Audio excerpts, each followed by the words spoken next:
आपका ऊपर गैलरी में बाहर आ जाओ। प्रदीप, ऊपर से ही लेना है सब कुछ, यहाँ से एक दो क्लिक करके बाहर आ जाओ।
It is indeed a great privilege and blessings for me to be able to host the Honorable Vice President of India and the Chairman of Rajya Sabha, Sri Jagdeep Dhankarji.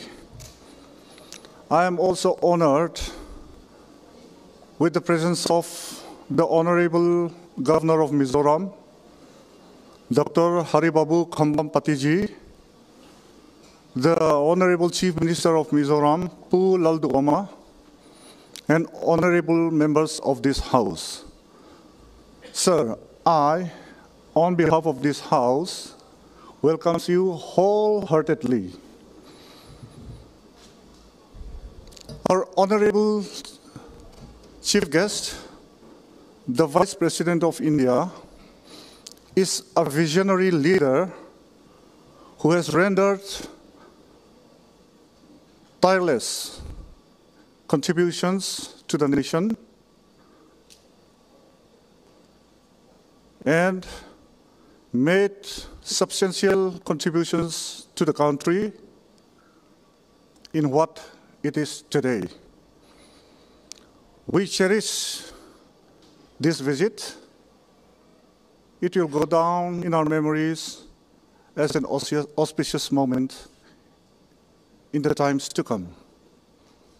May I now call upon the leader of the House, Pu Lalduoma, to deliver a speech.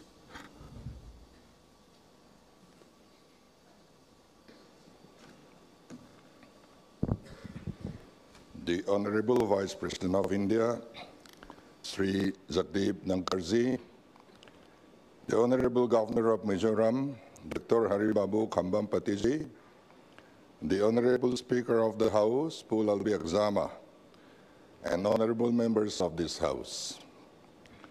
As we gather here today in this august House, it is with profound gratitude that we extend a deep appreciation to the Vice President of India, Sri Jagdeep Dhankarji, for taking the time out of his demanding schedule to grace us with his presence here today and address the 9th Mizoram Legislative Assembly on his maiden visit to the state as Vice President of India.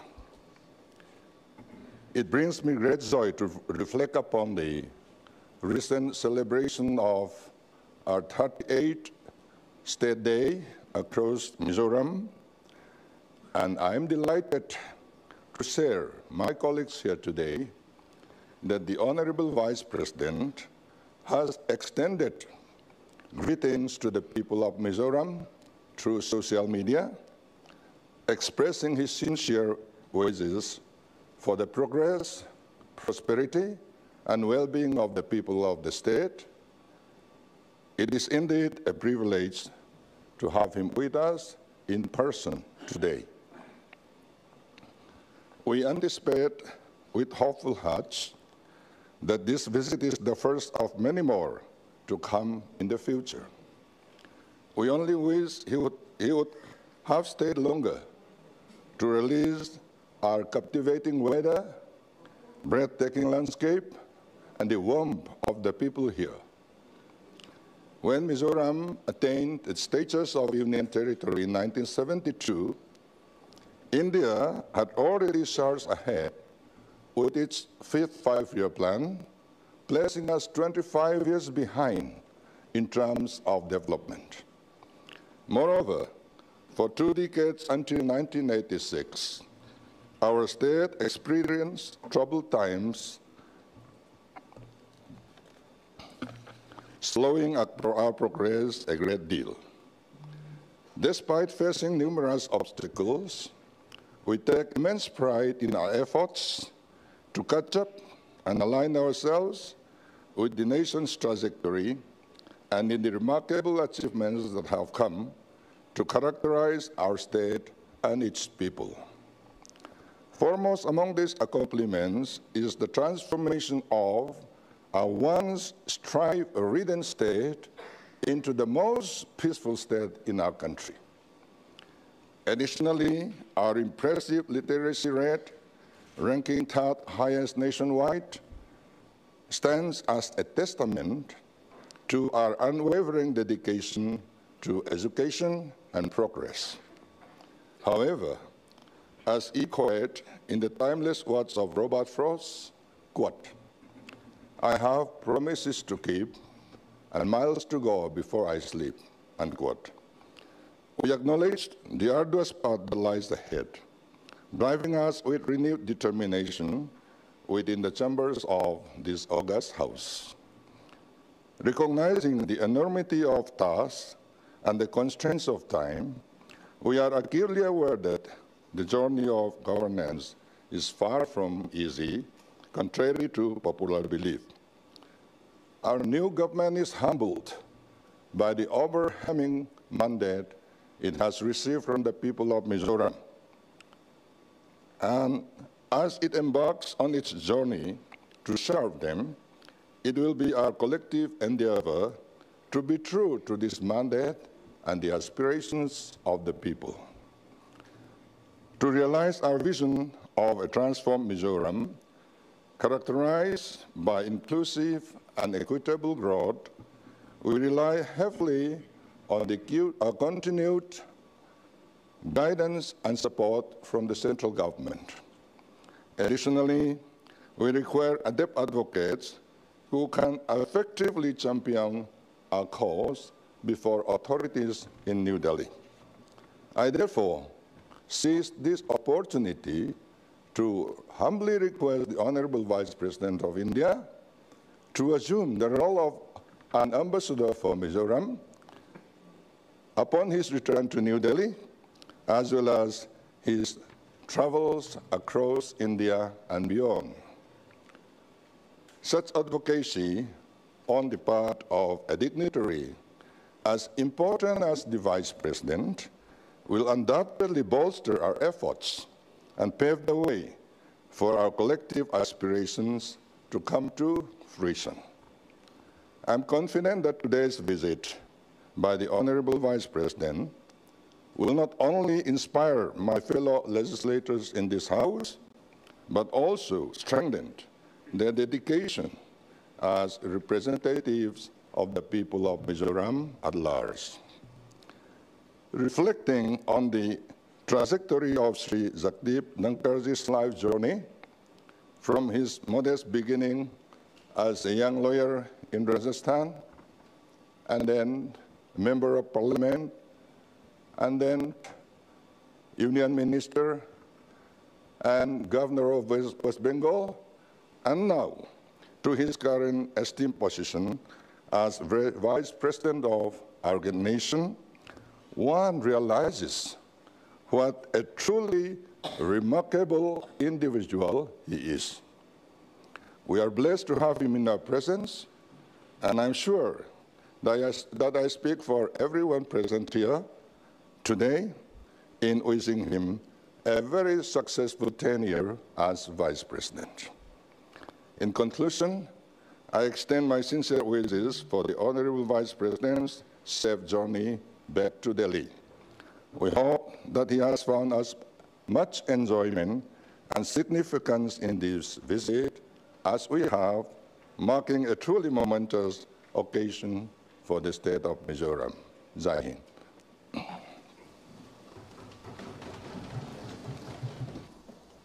Thank you, Mr. Chief Minister. May I now invite the Honorable Vice President of India, Sri Jagdeep Ji, to address the House. Wait, sir. They are already, sir.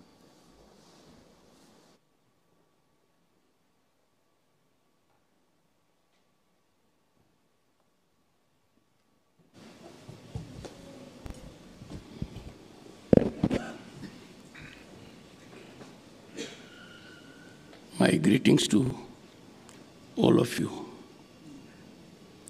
I am indeed overwhelmed. What I see in the House, that is nearly in full strength, is a message I will take from this place to all the legislatures and Parliament. Honorable Governor, Mizoram, Dr.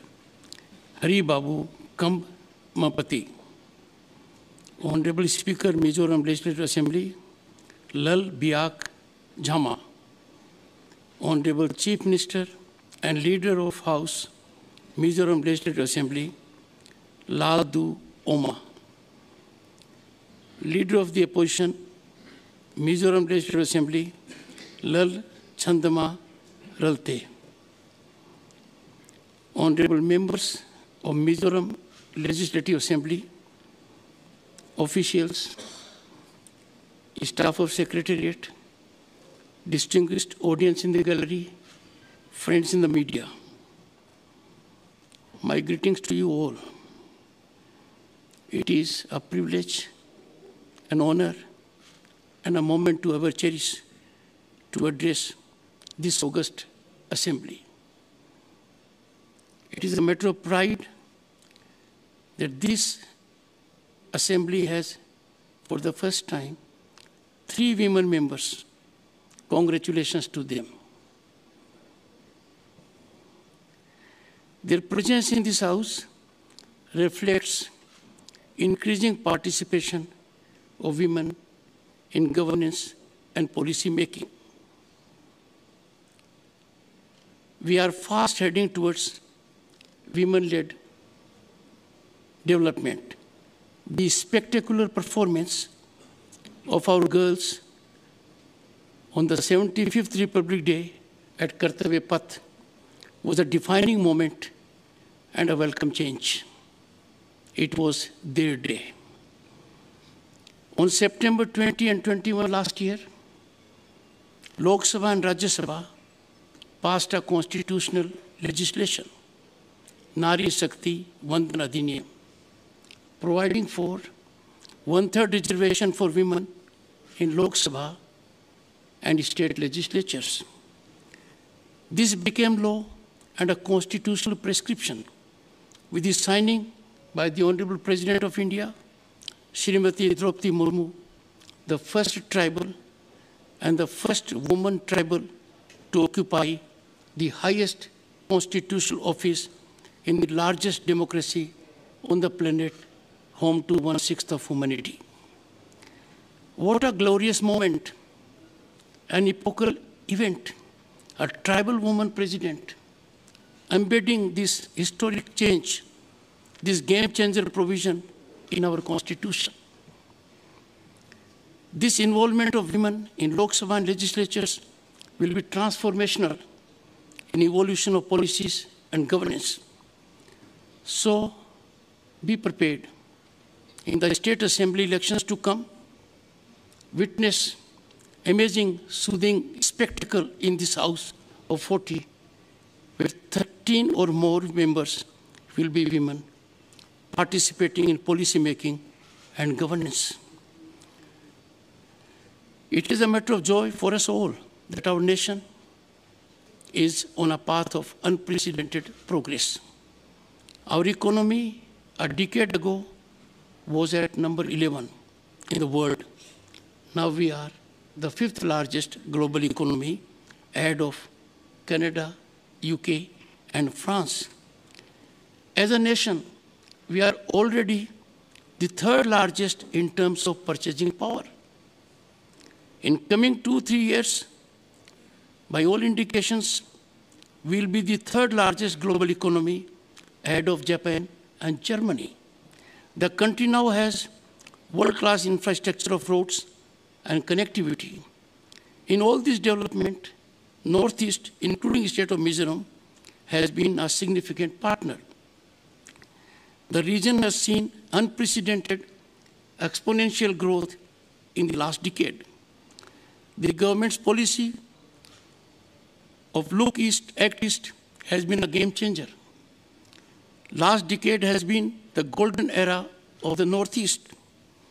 The Northeast Council played a crucial role with achievements of over 12,000 kilometers of road, 700 megawatt power plants, and many national institutions coming up. Friends, the entire world applauded India's presidency of G20, giving us high global image and a cutting edge to our soft diplomatic power. G20 meetings were held all over the country, in all the states and union territories, including Mizoram. Thereby, this state has gained significant footing in tourism. The International Travel Mart 2022 that concluded in the capital witnessed laying the foundation stone of Aizawa Convention Center at Chite, a Prasad project in Mizoram, and 2 bamboo link roads. The Aizawl Bypass Road and bamboo link roads are being developed at a total cost of over 600 crores Indian rupees under the PM Divine scheme, out of which 2 bamboo link roads are being constructed at the estimated cost of 66 crores and 33 crores respectively. With the development of Aizawl Tourism Convention Center and 2 bamboo link roads, there will be upward surge in tourism in the state. I look forward, Honorable Leader of the House, to aware an opportunity to be at the center that opens many vistas for the state of Mizoram, particularly in tourism and conferences. This convention center will be critical in making significant economic contribution to the state as well. Mizoram is gifted with incredible beauty and cultural richness. I have witnessed it right from the day morning I landed with my wife. I inquired from the Honorable Governor, which is the hill station of Mizoram. The Honorable Governor said the entire state is hill station. We will not find such forest coverage elsewhere in the country. Surrounded by lush green hills and villages, had the occasion to see the soothing spectacle. These development activities will enhance tourism in the area, and there is potential for the same to be exploited. I commend members of this August Assembly for reflecting discipline and decorum worth emulating by others. I look back at the Constituent Assembly debates. For about 3 years, the Constituent Assembly debated, discussed, deliberated.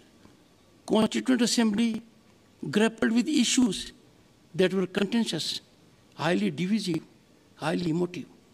There never was an occasion for them either to engage in disturbance or disruption or come to the well. I find in this house what I have seen and heard about it quite close to the performance of the Constituent Assembly, members of which assembly gave us the great Constitution.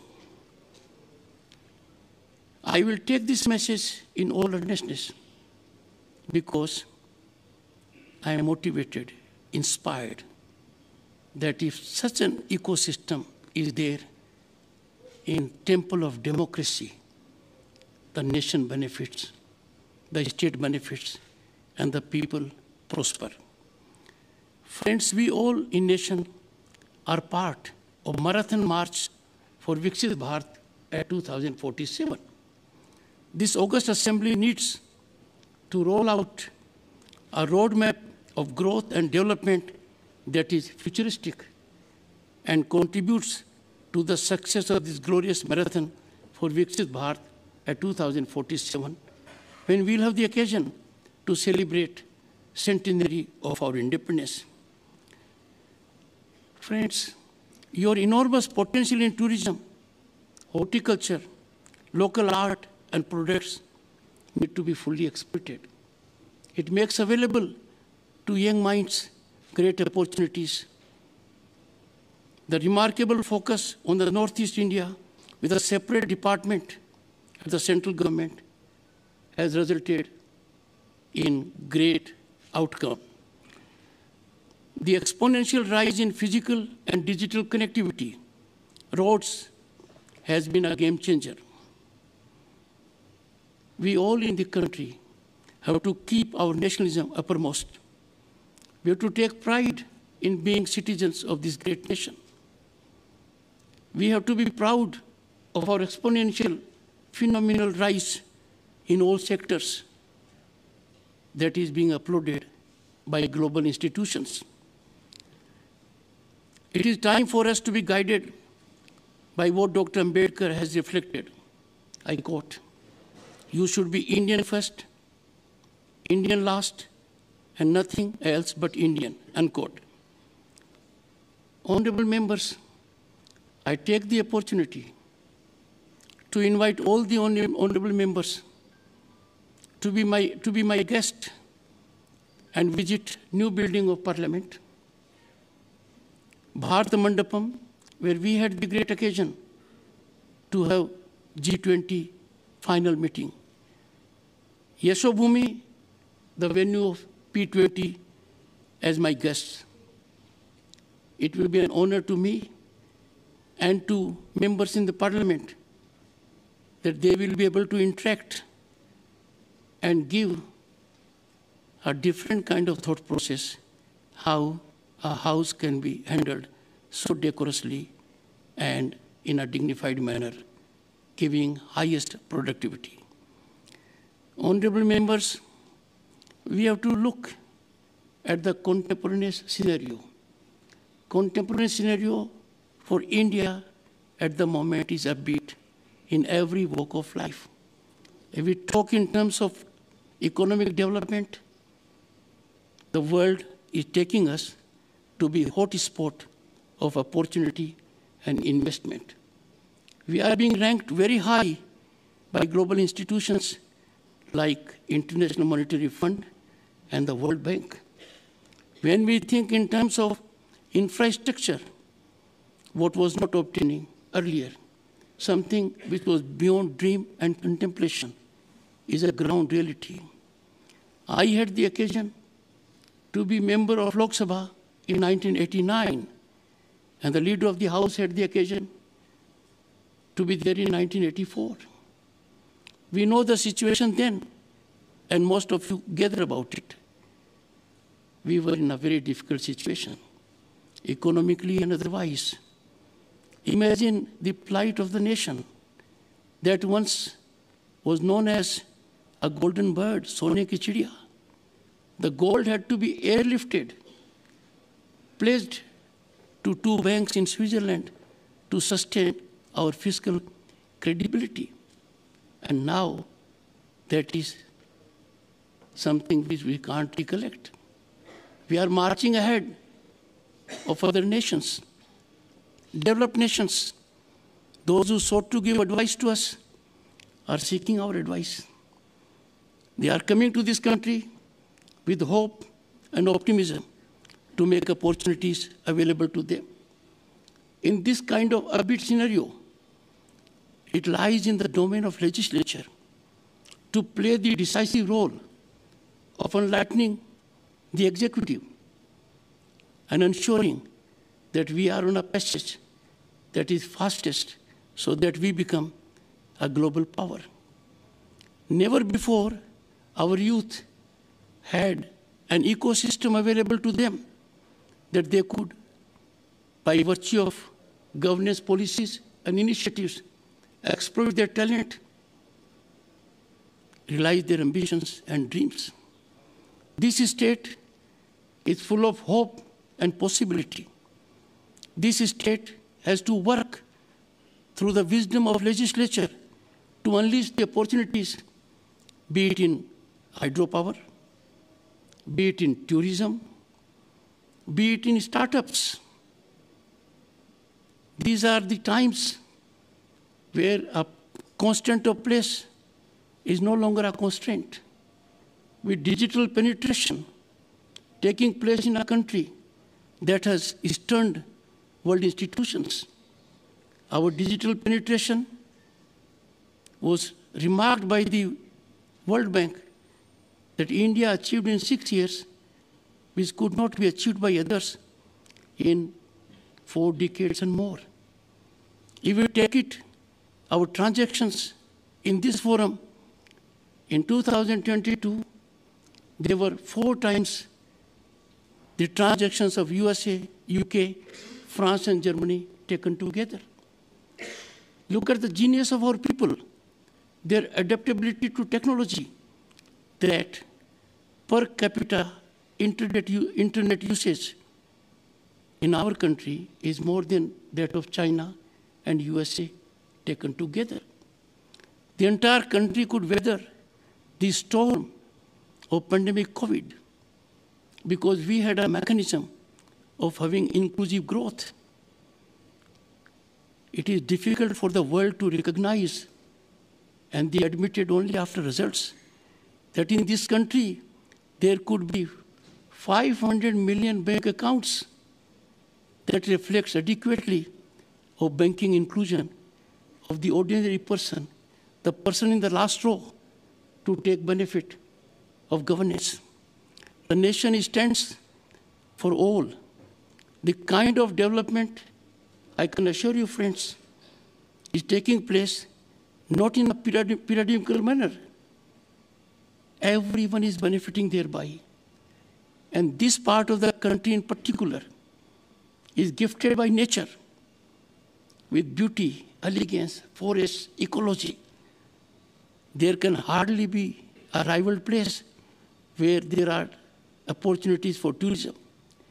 I call upon members of the Assembly, in tandem and togetherness, evolve a mechanism so that youth of your state are able to take full advantage of the opportunities that lie ahead of them, including in areas of which you all are aware, disruptive technologies. We have to live with them, we have to use them, we have to face the challenges they offer us. And that can be done only when in one voice, this august house, gifted house, well-representative house shows the way to the youth and other people that yes, time for you to unlock the lock and reward the nation and state with progress that is ours. I thank each one of you for sparing time. I know, having been a junior parliamentary affairs minister in 1990 and chairman Rajya Sabha, the presence in this number, it could not be more. I am greatly touched by your presence. I carry these memories in my heart all my life. Best of luck to all of you, best wishes, and I look forward to receiving you as Chairman Rajya Sabha as and when you make it convenient in groups or individuals. Thank you so much for the time and opportunity made available. Thank you. Thank you, sir, for the inspiring words. I'm sure the honorable members would like to make your invitations a reality, especially to the new Parliament building and other places of importance. I'm requesting all the members to assemble at the Golden Jubilee Monument Hall for a photo session with the Vice President of India. We will resume sitting on the 27th of February at 10:30 a.m. to continue the ongoing session. The proceeding of this session with the Vice President of India is now concluded. The session is adjourned. May we all rise up for the national anthem.